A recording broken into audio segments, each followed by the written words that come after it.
Il a accepté et a dit « D'accord, si c'est le cas, nous pouvons continuer la réunion ». En réalité, au Sénégal ou dans cette partie de l'Afrique, la majorité est des musulmanes et c'est écrasant. Donc, nous n'avons vraiment pas ces problèmes. Mais nous savons, comme le rapport du magazine Time l'a mentionné, qu'ils envoient maintenant des missionnaires sous couverture. Il travaillera dans différentes organisations comme la Croix-Rouge ou autres. Et ces personnes essaient vraiment d'évangéliser la communauté musulmane. L'autre chose qu'ils font aussi, et je l'ai dit l'année dernière lors de la réunion que vous, Cheikh Hassan, avez organisée avec le rabbin ici en parallèle au sommet mondial, c'est que les organisations islamiques devraient vraiment se concentrer sur l'aide à la communauté musulmane. Parce que si vous allez dans un pays comme le Sénégal, 95% de la population est musulmane. Bien sûr, un cheikh comme Cheikh Hassan a établi un hôpital. Il l'a fait, ils ont suivi les mêmes étapes et l'ont fait au sein de leur communauté.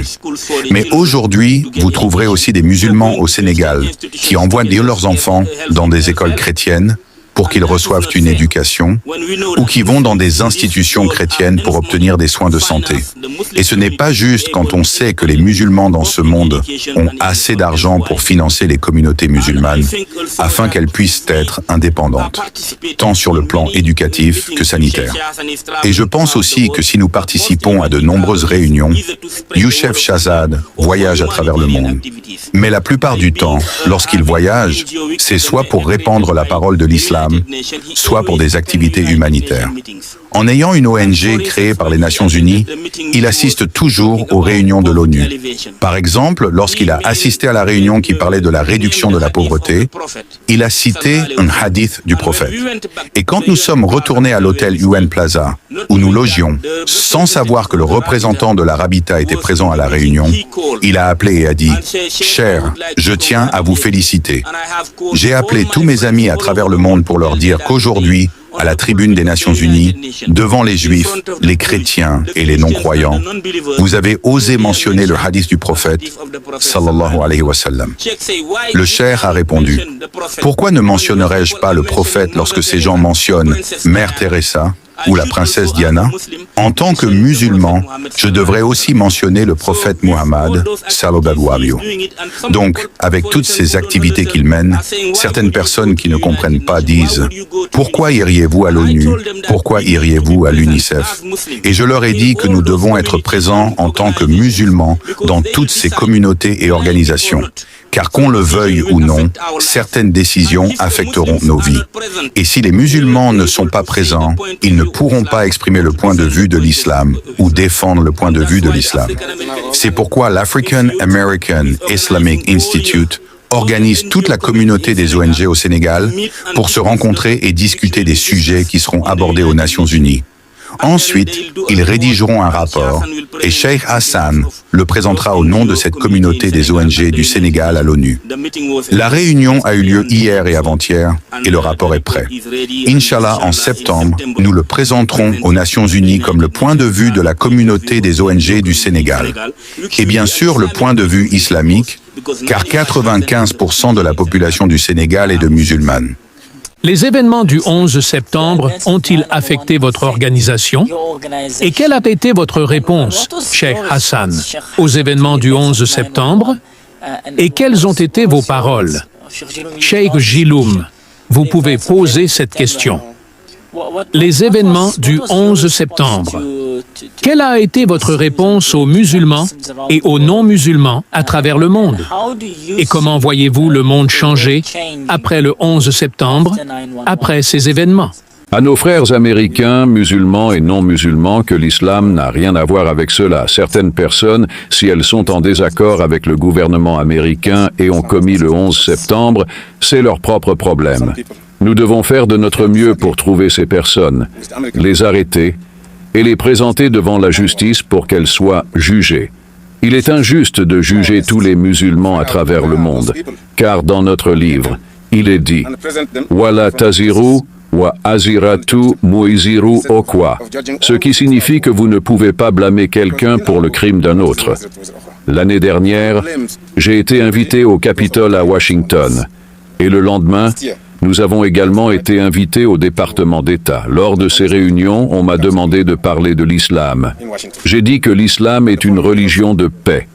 Ce n'est pas une religion de terrorisme ou de terroristes, car le mot paix et ses dérivés sont répétés 33 fois dans le Coran, alors que le mot guerre, vous le trouverez dans le Coran, je pense, 4 ou 6 fois. Comment comparer 6 à 33 ? J'ai lu un verset. Ceux qui acceptent l'islam, ceux qui acceptent Allah comme leur Seigneur, il les guidera sur les chemins de la paix. L'islam est là pour cela. S'ils veulent juger l'islam, qu'ils ne le jugent pas comme une religion de terreur, de terroristes ou de terrorisme. L'islam n'a rien à voir avec cela. Au contraire, vous verrez que les musulmans partout dans le monde sont opprimés. Ils les traitent avec injustice. Si votre nom aujourd'hui est Mohammed ou Abdullah ou tout autre nom musulman, vous verrez un traitement différent. Où est la démocratie? Où sont les droits de l'homme? Où est le droit de croire? Nous sommes prêts à vivre dans ce monde avec des non-croyants, avec des gens qui ne suivent pas notre religion. Tant qu'ils ne nous combattent pas, tant qu'ils ne nous chassent pas de notre patrie, nous pouvons traiter avec eux sur la base de la justice. Car l'islam est une religion de justice, de justesse. Certains versets montrent que le prophète a reçu une révélation en faveur d'un homme qui n'était pas musulman et qui avait un problème avec un musulman. Même Allah dit aux prophètes et aux groupes qui accusaient l'homme non musulman qu'ils sont musulmans. Si l'islam était une religion d'injustice, il ne l'aurait pas dit de cette manière. Voici le prophète. Paix soit sur lui. Lorsque les koufars lui ont demandé l'histoire des gens de la caverne, il a dit « Demain, je vous donnerai l'histoire », sans dire « Inch'Allah ». Pas de révolution. Rien de plus. C'était une période très difficile pour le prophète, sallallahu alayhi wa sallam. Mais Allah, dans une courte histoire, lorsqu'il est venu nier qu'il n'avait pas abandonné le prophète, comme les non-musulmans, les kafirs à la Mecque se moquèrent du prophète en disant que son Seigneur l'avait abandonné, qu'il l'avait laissé tomber. Allah, lorsqu'il est venu nier cela, il a suivi la déclaration du prophète, car le prophète avait déjà dit « Al-bayyinatu ala al-muddai wal-yaminu ala man ankara », ce qui signifie que si vous accusez quelqu'un, vous devez apporter une preuve. Si vous accusez quelqu'un, si vous voulez nier, vous devez jurer que vous ne l'avez pas fait. Allah, lorsqu'il est venu nier l'accusation qu'il avait abandonné le prophète, qu'il l'avait laissé tomber, il a dit « Je jure par la lumière du jour et je jure par la nuit lorsque l'obscurité envahit l'espace. » Puis, il a nié. Ton Seigneur ne t'a pas abandonné, ne t'a pas détesté, comme ces gens le disent. Et il lui a dit, ton Seigneur te donnera et tu seras satisfait. Et l'au-delà sera meilleur, pour la dernière fois que Dieu te donne le meilleur. L'islam est une religion de justice et bien structurée. Regardez cela. Allah lui-même suit la déclaration. Al-bayyinat al-muddayi wal-yaminu al-alam al-ankar. Si vous accusez quelqu'un, apportez la preuve qu'il est celui qui l'a fait. Si vous accusez quelqu'un, si vous voulez nier, jurez par Allah que vous ne l'avez pas fait. Et qu'est-il arrivé le 11 septembre? Le 11 septembre concerne uniquement les personnes qui l'ont fait. La majorité des musulmans n'ont rien à voir avec cela. Même eux l'ont appris à la télévision comme tout le monde, lorsque les nouvelles sont arrivées à la télévision ou à la radio. En dehors de cela, ils n'ont rien à voir avec cela. Et ils le savent, je pense, car les musulmans partout dans l'Arabita, en Arabie Saoudite, dans tous les pays musulmans, ont écrit des articles, peut-être des livres, pour nier ce qui s'est passé et dire que ce qui s'est passé est contre l'humanité et que ce n'est pas l'islam. Même en temps de guerre, l'islam conseille aux soldats de faire attention aux femmes, aux enfants, de ne pas abattre les arbres, de faire attention aux gens dans leurs lieux de culte, les synagogues, les églises.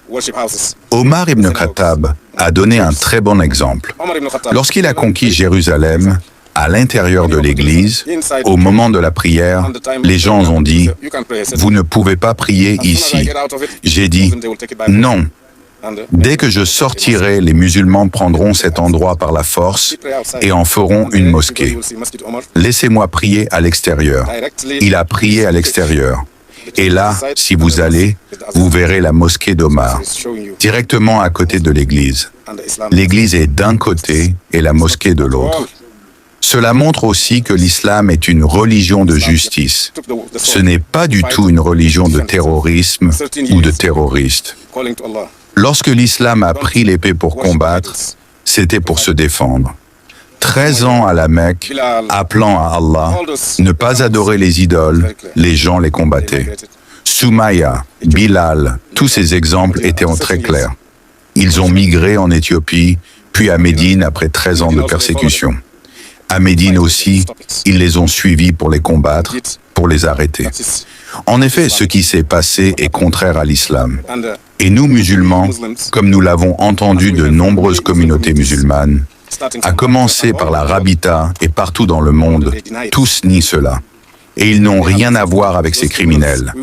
Nous les appellerons criminels, car ils ne l'ont pas fait au nom de l'islam. Mais ils l'ont fait pour leurs propres affaires personnelles et leurs désirs criminels. Hassan, je vous remercie de nous avoir rejoints cet après-midi. C'est juste dommage que le temps ne nous permette pas.